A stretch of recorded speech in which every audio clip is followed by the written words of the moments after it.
प्रधानमंत्री नरेंद्र मोदी ने आईएनएस विक्रमादित्य पर तीनों सेनाओं के कमांडरों के साथ बैठक की।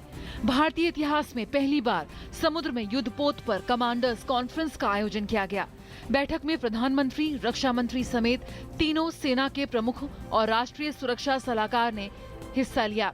ये पहला मौका था जब रक्षा मंत्री और तीनों सेनाओं के प्रमुखों सहित टॉप कमांडर्स का ये सम्मेलन राजधानी दिल्ली से बाहर किसी रणनीतिक महत्व के स्थान पर हुआ। प्रधानमंत्री नरेंद्र मोदी ने केरल दौरे के दूसरे दिन आज केरल स्थित आईएनएस गरुण कोची परिसर में तीनों सशस्त्र सेनाओं के संयुक्त गार्ड ऑफ ऑनर का निरीक्षण किया। इस दौरान रक्षा मंत्री मनोहर पर्रिकर समेत तीनों सेनाओं के प्रमुख भी उपस्थित थे। प्रधानमंत्री नरेंद्र मोदी ने आज शिवगिरी मठ का दौरा किया।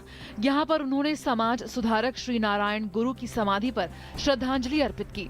ये आश्रम दार्शनिक और समाज सुधारक श्री नारायण गुरु द्वारा स्थापित किया गया था और यही उनकी समाधि भी है। इस मौके पर पीएम मोदी ने कहा कि श्री नारायण जी से उन्हें सबके लिए काम करने की प्रेरणा मिली। प्रधानमंत्री नरेंद्र मोदी ने कोल्लम में आज राज्य के पूर्व मुख्यमंत्री आर शंकर की प्रतिमा का अनावरण किया। इस अवसर पर एक जनसभा को संबोधित करते हुए उन्होंने कांग्रेस पर संसद की कार्यवाही में अवरोध पैदा करने का आरोप लगाया। पीएम ने कहा कि जो लोग 2014 के लोकसभा चुनाव में हार गए हैं, वो संसद को नहीं चलने दे रहे। सीबीआई ने दिल्ली के मुख्यमंत्री अरविंद केजरीवाल के प्रधान सचिव राजेंद्र कुमार के खिलाफ भ्रष्टाचार का एक मामला दर्ज करने के बाद दिल्ली सचिवालय स्थित उनके कार्यालय सहित कई स्थानों पर छापे मारे। सीबीआई ने दावा किया है कि उसने कुमार के आवास से 2,40,000 रुपए समेत कुल 13 लाख रुपए बरामद किए हैं। सीबीआई ने राष्ट्रीय राजधानी और उत्तर प्रदेश में एक साथ करीब 14 स्थानों पर छापे मारे।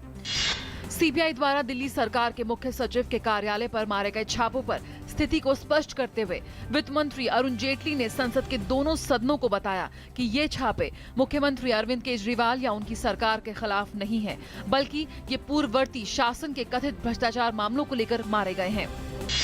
ताजा राजनीतिक हालात और संसद में जीएसटी विधेयक पर चर्चा के लिए भाजपा के वरिष्ठ नेताओं की आज बैठक हुई। बैठक में भाजपा अध्यक्ष अमित शाह, गृह मंत्री राजनाथ सिंह और वित्त मंत्री अरुण जेटली ने मौजूदा राजनीतिक हालात और जीएसटी को पारित कराने के मुद्दे पर रणनीति पर विचार विमर्श किया। मध्य प्रदेश के होशंगाबाद जिले के सोहागपुर थाना क्षेत्र में हुई भीषण बस दुर्घटना में 15 यात्रियों की मौत हो गई है, जबकि 38 अन्य घायल हुए हैं। घायलों को पास के अस्पताल में इलाज के लिए भेजा गया है। सिविल सर्जन ने बताया कि दुर्घटना बस के पलटने से हुई।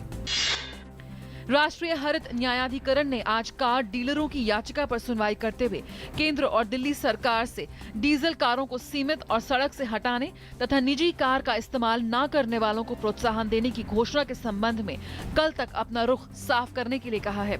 गौरतलब है कि कार डीलरों ने एनजीटी के सख्त आदेश में संशोधन की मांग की है। हरियाणा में पंचायत चुनाव की तारीखों की आज घोषणा कर दी गई है। चुनाव 3 चरण में होंगे। प्रदेश में पंचायती चुनाव 10 जनवरी, 17 जनवरी और 24 जनवरी को होंगे। पहले भरे जा चुके नामांकन पत्र भी मान्य होंगे। हालांकि इनको दोबारा से शपथ पत्र देना होगा। चुनाव तारीखों के ऐलान के साथ ही हरियाणा में चुनाव आचार संहिता लागू हो गई है।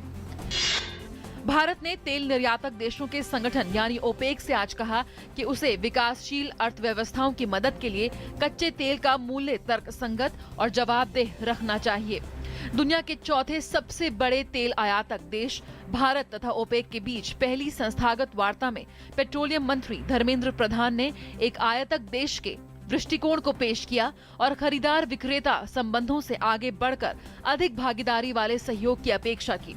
हालांकि ओपेक ने कहा है कि कच्चे तेल के दाम 1 साल के भीतर बढ़ेंगे। बाजार में आज तेजी नजर आई। सेंसेक्स 170 अंकों की बढ़त के साथ 25,320 के स्तर पर बंद हुआ। वहीं निफ्टी 51 अंक की तेजी के साथ 7,701 के स्तर पर बंद हुआ। दिन भर के कारोबार के दौरान मिड कैप और स्मॉल कैप शेयरों में भी खरीदारी देखने को मिली। अमेरिका के राष्ट्रपति बराक ओबामा ने कहा है कि अमेरिकी सेना सीरिया और इराक में सक्रिय चरमपंथी संगठन इस्लामिक स्टेट पर अब तक के सबसे तेज हमले कर रही है। हालांकि ओबामा ने यह भी कहा कि अभी आईएस के खात्मे के लिए बहुत कुछ किया जाना बाकी है। अमेरिकी सेना के मुख्यालय पेंटागन में पत्रकारों से बातचीत में ओबामा ने कहा कि अमेरिकी सेना ने आईएस के कई नेताओं को मार गिराया है और आईएस के तेल व्यापार को भी निशाना बनाया है।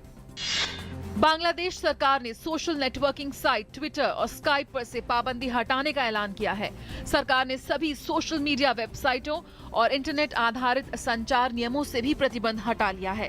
हाल ही में युद्ध अपराध में 2 नेताओं को फांसी के बाद सुरक्षा कारणों से सोशल मीडिया पर पाबंदी का आदेश दिया गया था। Ravichandran Ashwin ICC test allrounders की रैंकिंग में टॉप पर बने हुए हैं, जबकि रविंद्र जडेजा एक पायदान चढ़कर 5वें स्थान पर आ गए हैं।